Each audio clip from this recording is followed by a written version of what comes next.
সুপ্রভাত বন্ধুরা, সবাই কেমন আছেন? আশা করি সবাই খুব ভালো আছেন। স্নান পুজো সেরে ব্রেকফাস্ট করে ব্যালকনিতে একটু রোদ পোয়াচ্ছিলাম। ধনে পাতাগুলো দেখছি অনেকটাই বড় হয়ে গেছে।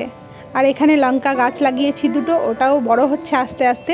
আর এই দেখুন আমার গোলাপ গাছে কিন্তু কুড়ি এসেছে। জানি না কালারটা কেমন আসবে, তবে আপনাদের সাথে অবশ্যই শেয়ার করব প্রথম ফুলটা কীরকম হচ্ছে।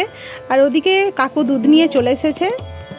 রান্না বসিয়ে দিয়েছি, একটু তাড়াতাড়ি করেই আজকে রান্না করে নিতে হবে আমাকে, কারণ একটু ডাক্তারের কাছে যেতে হবে। দুটো দাঁত নিয়ে ভীষণ কষ্ট পাচ্ছি। দুধটা এখন ফ্রিজে রেখে দেবো, তারপর রান্না বান্নাগুলো সেরে নিই। ডাক্তারবাবুর কাছে 12টার সময় অ্যাপয়েন্টমেন্ট আছে, তবে যাওয়ার আগে 1 কাপ কফি অবশ্যই খাবো আমি। তো চলো, এই দেখুন রেডি হয়ে গেছি যাওয়ার জন্য। আজ থেকে আমার আরসিটি চালু হয়ে গেল।